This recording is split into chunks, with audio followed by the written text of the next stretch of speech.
नमस्कार दोस्तों। स्वागत है आपका हमारी कहानियों की दुनिया में, जहां हर कहानी के साथ एक सीख छुपी होती है और हर पल आपको मुस्कान दे जाती है। आज की कहानी विश्वास और सतर्कता पर आधारित है, कुछ ऐसा जो हम सभी को सीखने की जरूरत है। तो आराम से बैठ जाइए, क्योंकि यह यात्रा कुछ चतुर और चालाक जानवरों के साथ रोमांचन है, सस्पेंस और एक ऐसी सीख से भरी होगी जो आपको कहानी खत्म होने के बाद भी सोचने पर मजबूर कर देगी। तो क्या आप तैयार हैं? आइए शुरू करते हैं। एक बार विश्वास टूट जाए तो क्या उसे दोबारा पाया जा सकता है?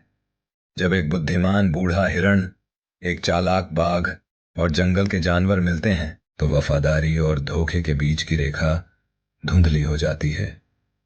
यह कहानी आपको विश्वासघात और सच्चाई के बीच के मोड़ और मोड़ से होकर गुजारेगी। क्या हिरण सही निर्णय ले पाएगा, या उसकी पुरानी गलती उसे फिर से भारी पड़ेगी? सुंदरवन के हरे भरे जंगलों में, जहां पेड़ों से छनकर सूरज की रोशनी जमीन पर गिरती थी, एक बूढ़ा और बुद्धिमान हिरण रहता था, जिसका नाम था भोला। भोला को जंगल के हर कोने में उसकी शांति और दयालुता के लिए जाना जाता था। उसके बड़े सींग उसकी बुद्धिमत्ता के प्रतीक थे और उसकी तेज आंखें जंगल के बदलते मौसमों की कहानियां बयां करती थीं। एक शांत दोपहर, जब भोला नदी किनारे चल रहा था, अचानक उसने झाड़ियों में कुछ हलचल सुनी। झाड़ियों से बाहर आया एक बाघ, जिसकी सुनहरी फर पर चमकती धूप और काली धारियों ने उसे और भी डरावना बना दिया। यह शार्दूल था, वही बाघ जिसने वर्षों पहले भोला को धोखा देने की कोशिश की थी। शार्दूल ने भोला से मित्रता का वादा किया था, लेकिन उस वादे के पीछे उसने भोला पर हमला करने की योजना बनाई थी। हालांकि भोला किसी तरह से अपनी जान बचाकर भाग निकला था। नमस्ते भोला, शार्दूल ने मुलायम आवाज में कहा। हमारा मिलना बहुत दिनों बाद हो रहा है। मैंने सोचा क्यों ना हम अपनी पुरानी बातों को भूलकर दोस्ती कर लें। आखिरकार हम दोनों एक ही जंगल में रहते हैं, क्यों ना हम शांति से रहें। भोला, जो कि बेहद समझदार था, आसानी से भुलक्कड़ नहीं था। उसने गहरी नजर से शार्दूल की ओर देखा। शार्दूल, भोला ने धीरे धीरे कहा, मैंने वह दिन नहीं भुलाया जब तुमने मुझसे दोस्ती का वादा किया था, लेकिन फिर अचानक मुझ पर हमला कर दिया। अब मैं तुम पर क्यों भरोसा करूं? शार्दूल ने पश्चाताप की मुद्रा में कहा। वो पुरानी बात थी मेरे मित्र। मैं तब मूर्ख था, भूख और घमंड से अंधा हो गया था। लेकिन अब मैंने सीखा है कि हमें एक दूसरे के साथ मिलकर चलना चाहिए, न कि एक दूसरे के खिलाफ। भोला का मन अब भी शंका से भरा था, लेकिन उसकी दयालु प्रवृत्ति ने उसे शार्दूल को तुरंत नकारने से रोक दिया। मैं तुम्हारी बातों पर सोचूंगा, भोला ने उत्तर दिया, लेकिन फिलहाल मैं दूर ही रहना पसंद करूंगा। शार्दूल ने सहमति में सिर हिलाया, पर उसकी आंखों में एक क्षण के लिए अधीरता झलकी। मैं समझता हूं भोला, समय लो। दिन बीतते गए और भोला ने अपने शांत जीवन को जारी रखा, लेकिन जल्द ही जंगल में यह चर्चा होने लगी कि शार्दूल जंगल के अन्य जानवरों से भी दोस्ती की बातें कर रहा था। उसने छोटे जानवरों जैसे चिंटू गिलहरी और गोलू खरगोश से भी मित्रता का वादा किया, बदले में उनकी वफादारी मांगी। एक दिन जब भोला जंगल के किनारे टहल रहा था, तो चिंटू गिलहरी उसके पास दौड़ता हुआ आया। भोला अंकल, चिंटू ने हांफते हुए कहा। शार्दूल कह रहा है कि आप उसकी दोस्ती कबूल कर रहे हैं। क्या यह सच है? क्या हम उसे विश्वास कर सकते हैं? भोला ने भौहें सिकोड़ते हुए कहा। मैंने ऐसा कोई निर्णय नहीं लिया है चिंटू। शार्दूल बहुत जल्दी बोलता है। लेकिन भोला अंकल, चिंटू ने घबराते हुए कहा, अगर शार्दूल हमें अपनी सेना में शामिल कर रहा है और फिर हम पर हमला कर दे तो? आखिर वह शिकारी है।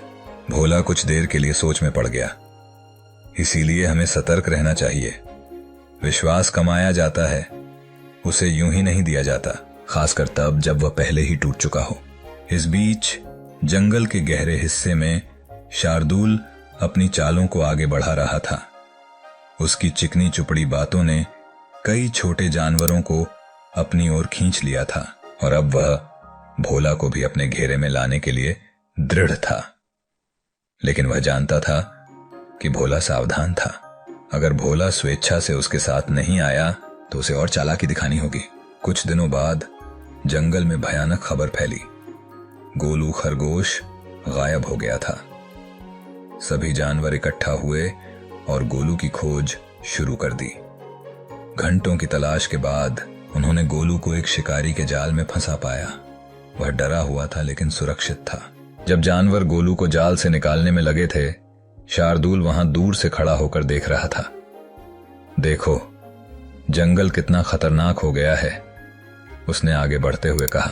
हमें एकजुट होकर रहना चाहिए ताकि हम इन खतरों से बच सकें। भोला ने शार्दुल की ओर शक भरी निगाहों से देखा। और हमें कैसे पता चलेगा कि तुम्हारा इससे कुछ लेना देना नहीं है शार्दुल? तुम्हारी चालबाजी तो जग जाहिर है, शार्दुल ने नाराजगी से कहा। भोला, मुझे दुख हुआ कि तुम मुझ पर ऐसा आरोप लगा रहे हो। मेरा केवल एक ही मकसद है, जंगल के जानवरों की रक्षा करना, उन्हें नुकसान नहीं पहुंचाना। जंगल में तनाव बढ़ता जा रहा था, लेकिन शार्दुल धैर्यवान था। उसने अपनी रक्षा की बात जारी रखी और धीरे धीरे अधिक जानवर उसकी बातों में आने लगे। उन्हें लगा कि शार्दुल के साथ रहना सुरक्षित है, लेकिन भोला अब भी सतर्क था। एक रात जब भोला एक पुराने बरगद के पेड़ की छाया में लेटा हुआ था, तो एक उल्लू जिसका नाम चतुरा था उससे मिलने आया। चतुरा अपनी तीव्र बुद्धि और समझदारी के लिए जानी जाती थी। भोला, चतुरा ने अपनी गहरी आवाज में कहा, मैंने शार्दुल को ऊपर से देखा है। वह तुम्हारा या बाकी जानवरों का मित्र नहीं है।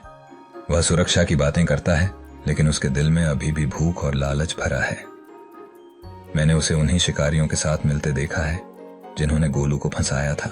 वह एक खतरनाक खेल खेल रहा है। भोला ने सिर हिलाया। उसकी शंका सही साबित हो चुकी थी, लेकिन हम उसे बिना किसी को नुकसान पहुंचाए कैसे रोक सकते हैं? कई जानवर पहले ही उस पर भरोसा कर चुके हैं। चतुरा की आंखें चांदनी में चमकी। चालाकी से, उसी की तरह, लेकिन सच्चाई के साथ। अगले दिन भोला ने जंगल के सभी जानवरों की एक सभा बुलाई।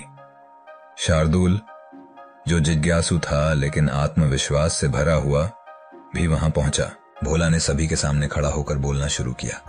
मेरे दोस्तों, हम सभी शांति और सुरक्षा में जीना चाहते हैं, लेकिन हमें यह ध्यान रखना चाहिए कि हम किस पर भरोसा करते हैं। कुछ कहते हैं कि शार्दुल बदल चुका है और अब वह हमारी रक्षा करना चाहता है, लेकिन हमें अपने आप से यह पूछना चाहिए, क्या हम ऐसे किसी पर भरोसा कर सकते हैं जिसने पहले हमें चोट पहुंचाई है? क्या बाघ अपनी धारियां बदल सकता है? शार्दुल ने धीरे से गरजते हुए कहा। तुम कहना क्या चाह रहे हो भोला? उससे पहले कि भोला कुछ कहता, चतुरा ने आसमान से उड़ान भरते हुए एक छोटी धातु की पट्टी अपने पंजों में पकड़कर भीड़ के सामने गिरा दी। यह वही शिकारी टैग था जो गोलू को पकड़ने वाले जाल के पास मिला था। यह, चतुरा ने कहा, उस शिकारी के जाल के पास से मिला था जिसने गोलू को पकड़ा था, और मैंने खुद शार्दुल को रात के अंधेरे में शिकारियों से मिलते देखा है। भीड़ में हलचल मच गई। शार्दुल का चेहरा गुस्से में तमतमा गया। यह सब झूठ है, धोखा है। लेकिन भोला शांत और दृढ़ होकर आगे बढ़ा।